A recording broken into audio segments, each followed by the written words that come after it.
Halo Bapak Ibu teman-teman semuanya, sekarang kita akan masuk ke tutorial dasar untuk salah satu fitur yaitu inventory chart saham. Punya beberapa input ya, seperti input sahamnya itu sendiri, kemudian di sini ada tanggalnya, select the trends ya.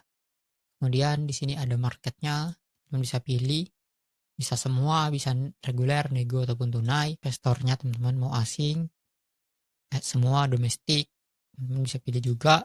Kemudian di sini ada value ataupun scope-nya, teman-teman bisa pilih value, frekuensi, volume, ataupun di sini yang ditampilkan adalah lembarnya teman-teman. Nah untuk 5 ini sendiri yaitu limitnya teman-teman. Jadi berapa jumlah sekuritasnya ya yang ingin ditampilkan itu sendiri. Nah untuk brokernya teman-teman bisa pilih juga seperti ini, teman-teman bisa multiple broker juga. Seperti itu teman-teman bisa pilih multiple broker. Inventory chart ini itu salah satu fitur dasar yang perhitungannya berdasarkan namanya akumulasi ya, ataupun kalau teman-teman ngerti ya itu ya dia cuman perhitungan berdasarkan accumulation teman-teman. Nah, perhitungan accumulation itu artinya teman-teman menghitung jumlahnya dari awal ya, misalnya seperti ini. Ya, di sini PD misalnya minus. Nah, itu kemudian ditambahkan dengan PD di hari keduanya. Itu seperti apa? Nah, itu adalah perhitungan berdasarkan kumulatif, teman-teman, ataupun accumulation, seperti itu. Nah, dari perhitungan yang mudah ini, seharusnya teman-teman bisa tahu ya, dari pergerakannya itu sendiri. Nah, di sini ada berapa, kita bahas dulu di chartnya. Di sini ada harganya itu sendiri. Jadi ini harga candle ya teman-teman. Sama seperti candle lainnya kita juga bisa tahu ya. Di sini warna merah untuk turun dan warna hijau untuk naik. Di sini juga ada volumenya di bagian bawah sini. Kita bisa lihat secara langsung. Kemudian ada brokernya itu sendiri. Ini jumlah brokernya yang kita pilih berdasarkan jumlah limitnya. Nah, perbedaannya mungkin di sini teman-teman juga bisa lebih mudah ya untuk tahu mana sih broker-broker yang recommended ya. Kalau di sini recommendednya berdasarkan transaksi teratasnya, dijual beli teratasnya seperti ini teman-teman. Oke. Nah, untuk cara bacanya itu sendiri sebenarnya sangat mudah teman-teman.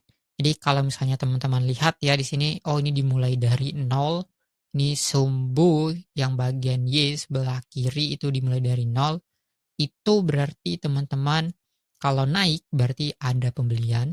Seperti ini misalnya PD ya. Ya ini XL ya. Ini XL ini teman-teman juga bisa seperti ini by the way. Teman-teman arahkan ya keluar bagian dari poinnya itu nanti muncul oh ini XL seperti itu. Nah, XL ternyata beli dari 300 juta jadi 10M. Lalu kemudian beberapa hari kemudian dia jual teman-teman jadi tinggal 1,7M. Nah, itu cara baca pergerakannya.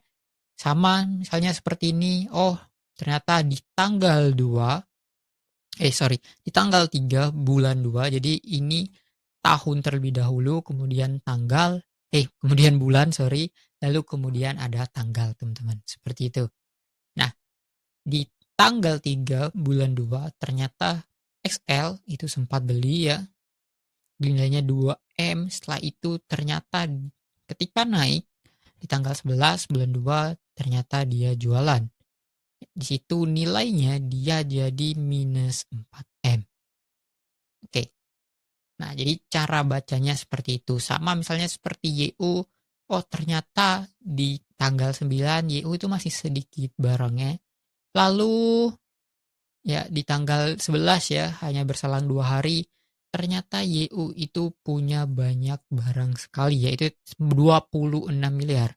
Di sini kita bisa lihat ya, ternyata yang menaikkan harganya itu YU teman-teman.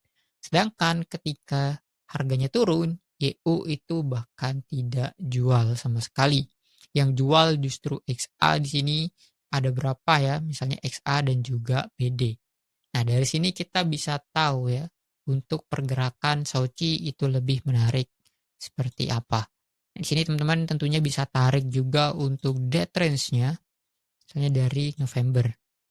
Kalau teman-teman tarik dari Desember, di sini teman-teman tahu lebih jelas lagi ya. Misalnya di sini YU paling besar itu ternyata baru aktif ya di awal dari Februari 2026.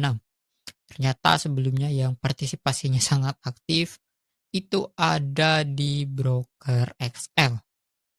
Kemudian ada ZP yang sempat tarik ya di tanggal 12 bulan 1 itu sendiri.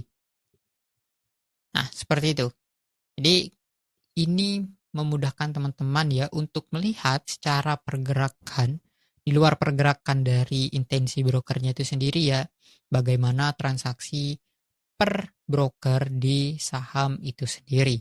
Jadi teman-teman juga bisa ganti misalnya ke saham tertentu ya, sesuai dengan keinginan teman-teman. Sekian untuk tutorial dasar kali ini teman-teman. Mungkin di tutorial lanjutannya kita akan belajar ya, melihat bagaimana sih cara melihat saham yang menarik dari inventory chart ini sendiri. Jadi cukup dari inventory chart kita bisa tahu apakah saham itu menarik ataupun tidak. Nanti saya akan sharing ya beberapa kasus yang pernah saya alami untuk saham yang pernah saya beli juga. Ya, kita lanjut di video selanjutnya. Terima kasih.